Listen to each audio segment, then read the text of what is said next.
Assalamualaikum warahmatullahi wabarakatuh. Selamat datang di channel EDH Story. Cerita kali ini terinspirasi dari kisah nyata. Namun, untuk menjaga privasi semua pihak, nama tempat dan karakter telah kami ubah. Jika terdapat kesamaan dengan kejadian atau tokoh tertentu, hal tersebut hanyalah kebetulan semata. Pastikan Anda menonton cerita ini sampai selesai agar tidak terjadi kesalahpahaman. Sebelum cerita dimulai, saya mohon keikhlasan Anda untuk memberikan like dan subscribe pada channel ini. Semoga Anda selalu diberi kesehatan, kebahagiaan, dan kelancaran rezeki. Mari kita mulai kisahnya. Dalam sebuah wawancara eksklusif di salah satu stasiun televisi, Erick Thohir melontarkan kritik tajam terhadap kebijakan terbaru yang diambil oleh Gibran. Ia menyoroti beberapa keputusan yang dinilai kurang matang dan berpotensi membawa dampak negatif dalam jangka panjang. Kita butuh pemimpin yang lebih bijak dalam mengambil kebijakan, bukan yang hanya mengikuti arus tanpa pertimbangan mendalam, ujar Erick tegas. Kritik ini sontak mengundang perhatian publik, terutama karena Erick dan Gibran sebelumnya dikenal memiliki hubungan yang cukup baik. Beberapa analis politik pun mulai berspekulasi bahwa pernyataan ini bukan sekadar kritik biasa, melainkan sebuah sinyal ketidaksepakatan yang lebih dalam. Namun, Erick menegaskan bahwa ia hanya ingin memastikan kebijakan yang diambil benar-benar berpihak pada kepentingan rakyat. Sementara itu, tim Gibran yang mendengar wawancara tersebut langsung merapatkan barisan. Beberapa orang di dalam lingkaran Gibran merasa bahwa kritik ini bisa berdampak pada citranya di mata masyarakat. Namun, Gibran sendiri masih belum memberikan tanggapan apapun. Ia memilih untuk mengamati situasi sebelum mengambil langkah berikutnya. Pernyataan Erick Thohir langsung menjadi bahan perbincangan di berbagai platform media sosial. Ada yang mendukung kritik tersebut, menyebutnya sebagai bentuk kepedulian terhadap kepemimpinan yang lebih baik. Erick hanya berbicara fakta, tidak ada yang salah dengan itu, tulis seorang netizen di Twitter. Banyak pula tokoh masyarakat dan akademisi yang mulai menimbang validitas kritik yang disampaikan Erick. Namun, di sisi lain, pendukung Gibran tak tinggal diam. Mereka menilai kritik itu terlalu berlebihan dan cenderung menyerang pribadi. Gibran masih muda, wajar kalau ada kekurangan. Yang penting dia mau belajar dan memperbaiki, kata seorang pendukungnya dalam sebuah diskusi di televisi. Mereka juga menilai bahwa kritik Erick seharusnya disampaikan dalam forum yang lebih elegan, bukan di hadapan media. Di tengah perdebatan ini, berbagai media berita terus menggali lebih dalam isu ini, mewawancarai para pakar dan politisi lainnya. Opini publik pun mulai terpecah, dengan sebagian mendukung Erick dan sebagian lainnya tetap membela Gibran. Situasi ini semakin panas, menunggu bagaimana Gibran akan merespons kritik yang dilontarkan kepadanya. Di tengah ramainya perbincangan, Gibran tetap menunjukkan ketenangan. Ia tidak langsung bereaksi terhadap kritik Erick, melainkan memilih untuk mendengar dan mencermati argumen yang disampaikan. Tidak semua kritik harus dibalas dengan emosi. Saya lebih memilih menganalisis dulu, mana yang bisa dijadikan bahan introspeksi, ujarnya kepada timnya. Sikap tenang ini membuat banyak orang kagum, tetapi juga memancing spekulasi. Ada yang menilai bahwa Gibran sedang menyusun strategi matang sebelum memberikan tanggapan. Di sisi lain, beberapa pihak justru menganggap sikap diamnya sebagai tanda kelemahan, seolah tidak mampu memberikan jawaban tegas terhadap kritik yang dilontarkan Erick. Namun, bagi Gibran, ini bukan soal siapa yang lebih kuat dalam perdebatan, melainkan bagaimana memastikan bahwa kebijakannya benar-benar bermanfaat bagi masyarakat. Ia tidak ingin gegabah memberikan respons yang justru bisa memperkeruh suasana. Dengan kepala dingin, ia mulai berdiskusi dengan timnya untuk menentukan langkah terbaik. Di dalam ruang rapat yang tertutup rapat, Gibran dan timnya mulai merancang strategi. Mereka menganalisis setiap poin kritik yang disampaikan Erick, mencari kelemahan dan peluang untuk menjelaskan sudut pandang mereka dengan lebih baik. Kita harus fokus pada substansi, bukan terjebak dalam debat emosional, kata salah satu penasihatnya.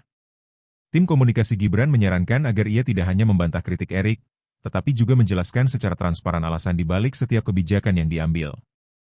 Mereka juga menyiapkan data dan fakta yang mendukung keputusan tersebut.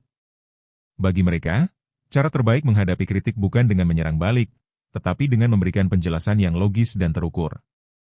Gibran sendiri menyadari bahwa kritik adalah bagian dari perjalanan seorang pemimpin. Ia tak ingin terburu-buru membalas Erick dengan pernyataan yang justru bisa menjadi bumerang. Sebaliknya, ia ingin merancang respons yang elegan, yang tidak hanya menjawab kritik, tetapi juga membuktikan bahwa kebijakan yang ia ambil memiliki dasar yang kuat. Sementara Gibran dan timnya masih menyusun strategi, Erick kembali mengeluarkan pernyataan yang lebih tajam. Dalam sebuah konferensi pers, Ia mempertanyakan beberapa keputusan yang menurutnya tidak masuk akal. Kita harus berpikir jangka panjang. Jangan sampai keputusan yang diambil hari ini justru membawa masalah besar di masa depan, tegasnya. Kritik ini semakin memanaskan suasana. Media kembali membahas pernyataan Erik, sementara para pendukungnya semakin yakin bahwa ia memiliki alasan kuat untuk berbicara. Beberapa pihak bahkan mulai mendesak Gibran untuk segera memberikan tanggapan, karena jika dibiarkan terlalu lama, kritik ini bisa semakin melemahkan kepercayaan publik terhadap kepemimpinannya. Namun, Gibran tetap berpegang pada strategi yang telah disusun. Ia tahu bahwa reaksi tergesa-gesa justru bisa memperburuk situasi. Dengan penuh percaya diri, ia bersiap untuk memberikan jawaban yang tidak hanya merespons kritik Erik, tetapi juga meyakinkan publik bahwa ia adalah pemimpin yang matang dan bertanggung jawab. Setelah berhari-hari diam dan mengamati perkembangan situasi, Gibran akhirnya memberikan respons pertamanya melalui sebuah wawancara eksklusif di televisi nasional. Dengan ekspresi tenang, ia menjawab pertanyaan jurnalis dengan lugas, menjelaskan bahwa kritik dari Erik adalah hal yang wajar dalam dunia politik. Saya menghargai kritik yang membangun. Itu justru menjadi bahan evaluasi bagi saya dan tim untuk bekerja lebih baik, katanya. Namun, Gibran tidak berhenti di situ. Ia mulai membahas kebijakan yang menjadi sorotan, memberikan gambaran mengenai alasan di balik keputusannya. Tanpa menyerang balik, ia hanya menjelaskan bahwa setiap kebijakan memiliki proses pertimbangan yang matang. Kita harus melihat konteksnya secara menyeluruh, tidak hanya dari satu sudut pandang, tambahnya. Jawaban ini langsung menarik perhatian publik. Media mulai menyoroti bagaimana Gibran akhirnya berbicara dan tidak menghindari perdebatan. Di media sosial, banyak yang mulai membandingkan sikapnya dengan Erik. Ada yang tetap mendukung kritik Erik, tetapi tak sedikit pula yang mulai melihat bahwa Gibran memiliki cara sendiri dalam menghadapi tekanan. Tak lama setelah wawancara itu, Gibran semakin sering tampil di hadapan publik. Ia tidak mengeluarkan pernyataan bernada defensif, tetapi lebih memilih untuk membahas kebijakan dengan bahasa yang sederhana dan mudah dipahami masyarakat. Ia sadar bahwa respons yang emosional justru bisa merugikannya, maka ia memilih jalan yang lebih elegan. Dalam salah satu konferensi pers, ia dengan tenang menanggapi kritik Erik. Kritik itu baik, asal didasarkan pada fakta. Kalau ada kebijakan saya yang memang perlu diperbaiki, saya terbuka untuk diskusi, katanya dengan senyum. Gaya bicara yang santai namun tajam ini membuat banyak orang terkesan. Para pengamat politik pun mulai angkat suara. Beberapa dari mereka menilai bahwa Gibran telah menunjukkan kedewasaan dalam berpolitik, tidak terpancing provokasi, dan tetap fokus pada substansi. Ini bukan soal siapa yang lebih keras berbicara, tapi siapa yang bisa meyakinkan publik dengan argumen yang kuat, ujar seorang analis dalam sebuah talk show politik. Tak ingin hanya mengandalkan kata-kata, Gibran mulai membawa data dalam setiap pernyataannya. Dalam sebuah forum resmi, ia menampilkan angka-angka yang mendukung kebijakan yang selama ini dikritik Erik. Ia menjelaskan bahwa keputusan yang ia ambil telah melalui kajian mendalam dan memiliki dasar yang jelas. Misalnya, dalam salah satu kebijakan yang dikritik, Gibran menunjukkan bahwa langkah tersebut sebenarnya telah berhasil meningkatkan efisiensi dan kesejahteraan masyarakat dalam jangka panjang. Saya tidak hanya berbicara berdasarkan opini, tetapi berdasarkan fakta. Ini datanya, bisa kita lihat bersama, katanya sambil menunjukkan grafik yang telah dipersiapkan oleh timnya. Langkah ini mulai mengubah arah perdebatan. Publik yang awalnya hanya terfokus pada kritik Erik ini mulai mempertimbangkan argumen Gibran. Di media sosial, banyak yang mulai mendiskusikan data yang ia paparkan, mencari tahu apakah benar kebijakan yang dikritik memang seburuk yang dikatakan. Perdebatan semakin menarik, dan publik mulai menunggu bagaimana Erik akan menanggapi. Erik tidak menyangka bahwa Gibran akan merespons dengan begitu solid.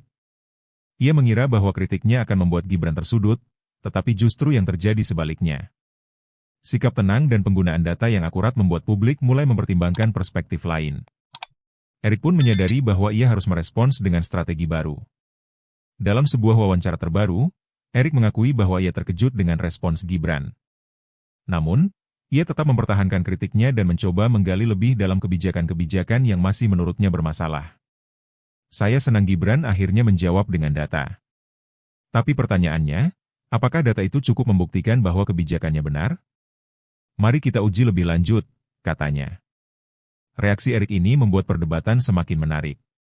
Beberapa analis politik mulai melihat bahwa ini bukan lagi sekadar persaingan personal, melainkan sebuah diskusi intelektual yang bisa menjadi pelajaran bagi publik. Banyak yang mulai berharap agar keduanya bertemu dalam satu forum untuk membahas argumen mereka secara terbuka. Akhirnya, yang ditunggu pun tiba. Sebuah lembaga independen mengundang Gibran dan Erik untuk hadir dalam sebuah forum diskusi terbuka yang disiarkan secara nasional. Keduanya menerima undangan tersebut, dan publik pun tak sabar menyaksikan bagaimana mereka akan beradu argumen secara langsung. Dalam forum itu, Erik kembali mengajukan kritiknya dengan detail, memaparkan sejumlah kebijakan yang menurutnya memiliki kelemahan. Namun, Gibran dengan tenang menjawab satu persatu, tidak hanya dengan retorika, tetapi juga dengan fakta yang telah ia siapkan sebelumnya. Perdebatan berlangsung sengit, tetapi tetap dalam suasana yang berkelas. Keduanya tidak saling menjatuhkan secara personal, melainkan benar-benar membahas kebijakan dengan serius. Di akhir forum, meskipun tidak ada pemenang mutlak, publik merasa telah mendapatkan wawasan yang lebih luas. Bagi banyak orang, ini bukan sekadar perdebatan politik, tetapi sebuah contoh bagaimana perbedaan pendapat bisa dibahas dengan cara yang matang dan terhormat. Debat di forum publik telah membuka mata banyak orang, termasuk Erick Thohir sendiri. Ia yang awalnya menganggap Gibran sebagai pemimpin muda yang belum matang, kini mulai melihat kualitas kepemimpinannya dengan cara yang berbeda. Gibran tidak hanya mampu menjawab kritik dengan tenang, tetapi juga menunjukkan pemahaman yang mendalam tentang kebijakan yang ia jalankan. Dalam sebuah diskusi internal dengan timnya, Erik mengakui bahwa Gibran bukan lawan yang mudah dikalahkan dalam argumen. Saya pikir dia hanya akan bertahan dengan retorika kosong, tapi ternyata dia benar-benar menguasai materinya, ujar Erik kepada salah satu rekannya. Meski tetap memiliki perbedaan pandangan, ia mulai memahami bahwa Gibran bukan sekadar pemimpin yang hanya mengikuti arus. Perlahan, nada bicara Erik terhadap Gibran di media mulai berubah. Ia tetap melontarkan kritik ketika perlu, tetapi tidak lagi dengan nada meremehkan. Publik pun menyadari perubahan ini dan mulai melihat bahwa perdebatan antara keduanya bukan lagi tentang siapa yang lebih unggul, melainkan tentang bagaimana kepemimpinan yang terbaik bisa diwujudkan. Setelah perdebatan yang panjang, masyarakat mulai melihat sisi lain dari Gibran. Jika sebelumnya ia dianggap kurang siap menghadapi tekanan politik, kini banyak yang mengapresiasi cara dia menangani kritik dengan kepala dingin dan strategi yang terukur. Dia tidak bereaksi emosional, tetapi merespons dengan data dan solusi. Itu tanda pemimpin yang dewasa, kata seorang pakar politik dalam sebuah wawancara televisi. Di media sosial, tren opini pun mulai berubah. Jika sebelumnya banyak yang meragukan kapasitasnya, kini semakin banyak yang memuji ketenangannya dalam menghadapi situasi sulit. Beberapa influencer dan akademisi yang awalnya skeptis juga mulai memberikan analisis yang lebih positif terhadap kepemimpinannya. Survei kepuasan publik terhadap Gibran pun mengalami peningkatan. Banyak masyarakat yang merasa bahwa gaya kepemimpinannya membawa angin segar dalam dunia politik. Cara ia merespons kritik tanpa menyerang balik, tetapi justru memperkuat argumentasi dengan fakta, membuatnya semakin dihormati, bahkan oleh lawan politiknya sekalipun. Saat perhatian publik mulai berbalik mendukungnya, Gibran tidak tinggal diam. Ia sadar bahwa ini adalah momen penting untuk menunjukkan bahwa dirinya bukan hanya mampu bertahan dari kritik, tetapi juga memiliki visi yang jelas untuk masa depan. Dalam sebuah konferensi pers yang diadakan secara mendadak, ia mengumumkan strategi jangka panjang yang selama ini belum banyak dibahas. Strategi ini mencakup berbagai kebijakan yang dirancang untuk meningkatkan kesejahteraan masyarakat, dengan pendekatan yang lebih modern dan berbasis data. Kami tidak hanya bereaksi terhadap kritik, tetapi terus berpikir ke depan untuk membangun kebijakan yang berkelanjutan, ujar Gibran dalam pidatonya. Ia juga mengajak para akademisi, pengusaha, dan masyarakat umum untuk berpartisipasi dalam merancang kebijakan yang lebih inklusif. Pengumuman ini menjadi kejutan besar. Banyak yang tidak menyangka bahwa Gibran memiliki visi yang sedemikian matang. Bahkan, beberapa kebijakan yang ia usulkan mendapat apresiasi dari pihak-pihak yang sebelumnya kritis terhadapnya. Erik, yang menyaksikan konferensi pers tersebut, mulai menyadari bahwa Gibran bukan hanya seseorang yang pandai merespons kritik, tetapi juga memiliki strategi yang benar-benar dipikirkan dengan matang. Di balik layar, ada pertemuan yang tak banyak diketahui publik. Setelah berbagai perdebatan di depan umum, Gibran dan Erik akhirnya bertemu dalam sebuah pertemuan tertutup. Bukan sebagai lawan debat, tetapi sebagai dua pemimpin yang ingin memahami satu sama lain lebih dalam. Percakapan mereka berjalan lebih santai daripada yang dibayangkan banyak orang. Erik mengakui bahwa ia terkejut dengan cara Gibran menghadapi kritik, sementara Gibran dengan rendah hati mengatakan bahwa ia selalu menghargai masukan, termasuk yang datang dari Erik. Tanpa kritik, kita tidak akan pernah berkembang, ujar Gibran sambil tersenyum. Keduanya mulai membahas isu-isu yang lebih substansial, berbagi pandangan tentang masa depan kepemimpinan dan kebijakan yang ideal. Dalam percakapan itu, meskipun tetap ada perbedaan pandangan, Erik mulai melihat bahwa Gibran memiliki sesuatu yang jarang dimiliki pemimpin muda lainnya: ketahanan, kecerdasan emosional, dan visi yang jelas. Beberapa hari setelah pertemuan pribadi itu, Erik secara terbuka menyampaikan pandangannya tentang Gibran dalam sebuah wawancara. Ia tidak lagi terdengar seperti kritikus yang tajam, tetapi lebih seperti seorang mentor yang menghargai perkembangan seorang pemimpin muda. Gibran menunjukkan bahwa dia tidak hanya bisa bertahan dalam politik, tetapi juga memiliki pemikiran yang matang, katanya. Pernyataan ini mengejutkan banyak pihak. Sebelumnya, Erik dikenal sebagai sosok yang cukup tegas dalam memberikan kritik, tetapi kini ia dengan jujur mengakui bahwa Gibran memiliki kualitas yang layak dihormati. Ia bahkan menambahkan bahwa ia berharap Gibran terus berkembang dan membuktikan bahwa dirinya mampu membawa perubahan positif. Bagi Gibran, ini bukan soal menang atau kalah dalam perdebatan, tetapi tentang bagaimana membangun komunikasi yang sehat dalam politik. Ia tidak pernah melihat Erik sebagai musuh, melainkan sebagai bagian dari sistem yang membantunya tumbuh menjadi pemimpin yang lebih baik. Kini, dengan semakin banyaknya dukungan, ia siap melangkah lebih jauh, membawa kebijakan-kebijakan yang ia yakini akan membawa manfaat bagi masyarakat.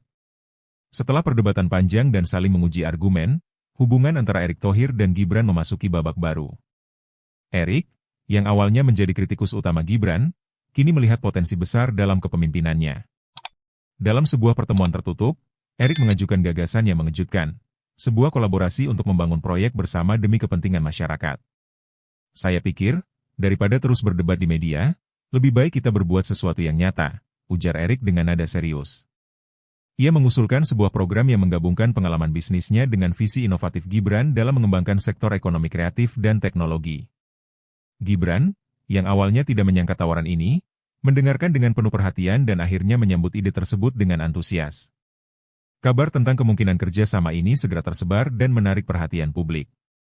Banyak yang merasa bahwa ini adalah contoh kepemimpinan yang matang, dua tokoh yang semula berseberangan kini bersatu untuk kepentingan yang lebih besar. Namun, meskipun kolaborasi ini tampak menjanjikan, tantangan besar masih menanti di depan. Meski Gibran dan Erik telah berdamai dan berencana untuk bekerja sama, tantangan politik dan ekonomi tetap menghadang. Beberapa pihak yang sebelumnya mendukung persaingan di antara mereka kini justru merasa tidak nyaman dengan kedekatan ini. Beberapa kelompok mulai menyebarkan spekulasi bahwa kolaborasi ini hanyalah strategi politik semata. Selain itu, kondisi ekonomi global yang sedang tidak stabil turut mempengaruhi rencana mereka. Kebijakan yang ingin diterapkan Gibran dihadapkan pada berbagai kendala, mulai dari keterbatasan anggaran hingga birokrasi yang kompleks. Sementara itu, Erik juga menghadapi tantangan dalam menyelaraskan visinya dengan kebijakan pemerintahan yang lebih luas. Namun, alih-alih mundur, keduanya justru semakin terpacu untuk membuktikan bahwa kerja sama ini bukan sekadar simbolis. Mereka mulai membangun strategi bersama, merancang kebijakan yang tidak hanya menarik di atas kertas, tetapi juga dapat diimplementasikan secara nyata dan memberikan dampak langsung bagi masyarakat. Belajar dari perdebatan dengan Erik, Gibran mulai menerapkan kebijakan yang lebih inovatif dan terarah. Ia menyadari bahwa kritik yang pernah diterimanya memiliki nilai, dan dari sanalah ia mulai memperbaiki strategi kepemimpinannya. Salah satu langkah besar yang ia ambil adalah memperkuat sinergi antara sektor publik dan swasta, menciptakan kebijakan yang lebih fleksibel namun tetap berpihak pada kepentingan rakyat. Salah satu program unggulannya adalah mempercepat digitalisasi layanan publik, sesuatu yang sebelumnya dipandang sebagai tantangan besar karena keterbatasan infrastruktur. Dengan masukan dari Erik yang memiliki pengalaman luas dalam dunia bisnis dan manajemen, Gibran berhasil merancang sistem yang lebih efisien dan transparan. Kita tidak bisa hanya mengandalkan cara lama. Kita harus berani mencoba sesuatu yang baru, ucapnya dalam sebuah pertemuan dengan para pemangku kepentingan. Keputusan ini mendapat respons positif dari masyarakat. Banyak yang mulai melihat bahwa kepemimpinan Gibran tidak hanya reaktif terhadap kritik, tetapi juga mampu bertransformasi dan terus berkembang. Ia kini lebih percaya diri dalam mengambil keputusan, dan setiap langkah yang ia ambil terasa lebih terukur dibandingkan sebelumnya. Seiring dengan semakin kuatnya strategi kepemimpinan Gibran, dukungan dari berbagai pihak mulai mengalir. Mereka yang sebelumnya meragukan kemampuannya kini melihat bukti nyata dari kebijakan-kebijakan yang ia jalankan. Akademisi, pengusaha, bahkan beberapa politisi yang dulu mengkritiknya kini mengakui bahwa Gibran telah berkembang menjadi pemimpin yang lebih matang. Tak hanya itu, dukungan juga datang dari generasi muda yang melihat Gibran sebagai simbol perubahan. Program-program inovatifnya, terutama yang berkaitan dengan teknologi dan ekonomi kreatif, berhasil menarik perhatian banyak anak muda yang sebelumnya apatis terhadap politik. Gibran membuktikan bahwa pemimpin muda bisa membawa perubahan nyata, ujar seorang pengamat politik dalam sebuah diskusi televisi. Di sisi lain, Erik juga mendapat apresiasi karena bersedia mengubah pendekatannya dari seorang kritikus menjadi seorang kolaborator. Sikapnya yang terbuka terhadap perubahan membuktikan bahwa politik tidak selalu harus diwarnai dengan permusuhan, tetapi juga bisa menjadi ruang untuk bertumbuh bersama. Kini, publik mulai melihat keduanya sebagai dua tokoh yang saling melengkapi. Di akhir perjalanan panjang ini, Erik dan Gibran telah membuktikan bahwa perbedaan pendapat tidak harus berujung pada permusuhan. Mereka kini menjadi simbol kepemimpinan muda yang bisa saling menginspirasi, menunjukkan bahwa politik yang sehat adalah politik yang membuka ruang untuk kritik sekaligus kolaborasi. Dalam sebuah forum internasional, keduanya diundang untuk berbicara tentang kepemimpinan dan inovasi. Saat berdiri di atas panggung, Erik dan Gibran saling bertukar pandang, mengenang perjalanan yang telah mereka lalui, dari perdebatan sengit hingga akhirnya menjadi mitra dalam membangun perubahan. Awalnya saya berpikir bahwa Gibran hanya pemimpin muda yang masih belajar, ujar Erik dengan senyum kecil. Tapi ternyata, saya yang justru banyak belajar darinya. Gibran pun membalas dengan nada rendah hati. Kritik Erik membuat saya menjadi pemimpin yang lebih baik.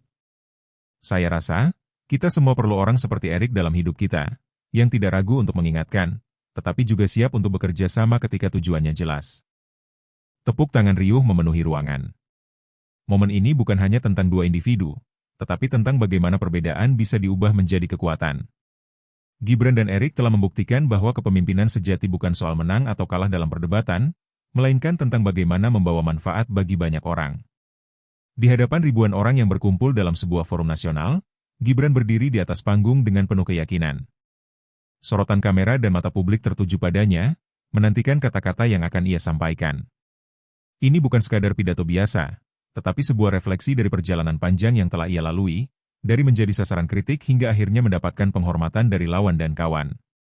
Saya berdiri di sini bukan sebagai seseorang yang sempurna, tetapi sebagai seseorang yang telah belajar, ucapnya membuka pidato. Ia mengisahkan bagaimana kritik dari Erick Thohir dan berbagai pihak lainnya bukan melemahkannya, tetapi justru membentuknya menjadi pemimpin yang lebih baik. Dengan nada tegas namun tetap rendah hati, ia menekankan bahwa kepemimpinan bukan tentang kebal terhadap kritik, melainkan bagaimana memanfaatkannya untuk terus berkembang. Pidato itu diakhiri dengan sebuah pernyataan kuat yang menggema di seluruh ruangan. Pemimpin sejati bukan yang selalu menang dalam perdebatan, tetapi yang mampu mengubah kritik menjadi solusi, dan lawan menjadi mitra. Tepuk tangan bergemuruh, sementara Erik yang duduk di barisan depan mengangguk dengan senyum tipis, mengakui betapa jauh perjalanan Gibran telah membawanya. Di balik kesuksesan seorang pemimpin, selalu ada kritik yang mengiringinya. Gibran menyadari bahwa tanpa kritik dari Erik, mungkin ia tidak akan pernah menemukan kelemahan dalam kebijakan-kebijakan yang ia buat. Kritik adalah cermin, katanya dalam sebuah wawancara. Jika kita cukup berani untuk melihatnya, kita akan tahu bagian mana yang harus diperbaiki. Perjalanan ini mengajarkannya bahwa reaksi terhadap kritik jauh lebih penting daripada kritik itu sendiri. Pemimpin yang reaktif dan emosional hanya akan kehilangan kredibilitasnya, sementara mereka yang mampu merespons dengan elegan akan semakin dihormati. Dari sinilah Gibran mulai membangun pendekatan baru dalam politik, mendengarkan, menganalisis, dan merespons dengan solusi nyata. Pelajaran lain yang ia petik adalah pentingnya membangun komunikasi yang terbuka. Ia mulai mengadopsi kebijakan untuk lebih sering berdiskusi dengan masyarakat dan menerima masukan langsung. Kritik yang dulu ia hindari, kini justru ia jadikan bahan bakar untuk terus bergerak maju. Dengan perjalanan yang telah ia lalui, banyak pihak mulai bertanya, kemana langkah Gibran berikutnya? Apakah ia akan tetap berada di jalur yang sama, atau melangkah ke tingkat kepemimpinan yang lebih tinggi? Beberapa analis politik memprediksi bahwa Gibran memiliki peluang besar untuk berperan lebih luas dalam pemerintahan. Strategi kepemimpinannya yang fleksibel, kemampuannya dalam menjawab kritik, dan visinya yang progresif membuatnya menjadi salah satu figur yang semakin diperhitungkan. Bahkan, ada spekulasi bahwa ia bisa menjadi pemimpin nasional di masa depan. Namun, bagi Gibran sendiri, fokusnya tetap pada bagaimana ia bisa memberikan dampak yang nyata. Saya tidak ingin terburu-buru. Kepemimpinan adalah perjalanan, bukan tujuan, ujarnya ketika ditanya tentang ambisinya ke depan.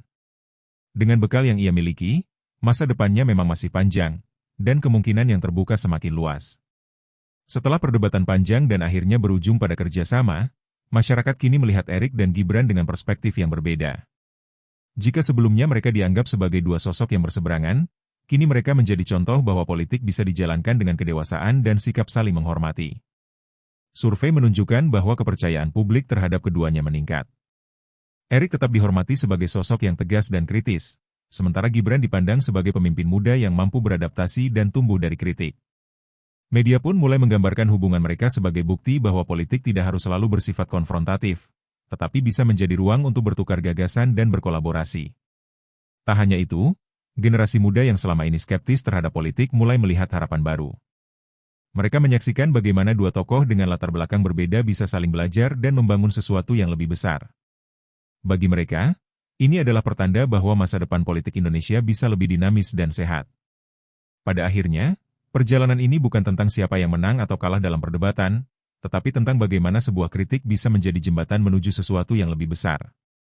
Gibran telah membuktikan bahwa kecerdasan dan elegansi dalam menjawab kritik tidak hanya bisa meredam konflik, tetapi juga mengubah musuh menjadi sekutu. Erik dan Gibran, yang dulu berhadapan sebagai kritikus dan pemimpin yang dikritik, kini berdiri bersama sebagai simbol kepemimpinan yang modern. Mereka telah menunjukkan bahwa politik yang sehat bukan tentang menjatuhkan lawan, tetapi tentang membangun bersama. Di suatu acara penutupan program yang mereka jalankan bersama, Gibran dan Erik berdiri berdampingan. Dulu saya pikir Erik adalah lawan yang harus saya hadapi, ujar Gibran dengan senyum. Sekarang, saya sadar bahwa kritiknya adalah hadiah terbaik yang pernah saya terima. Erik pun membalas, saya hanya ingin memastikan bahwa pemimpin muda seperti Gibran tidak berjalan di jalur yang salah. Tapi ternyata, dia sudah berada di jalur yang tepat, dan saya bangga bisa menjadi bagian dari perjalanannya. Tepuk tangan kembali bergema. Ini bukan hanya akhir dari satu bab, tetapi awal dari babak baru dalam kepemimpinan mereka. Sebuah akhir yang elegan, di mana kritik dan kolaborasi berjalan beriringan, menciptakan perubahan yang nyata.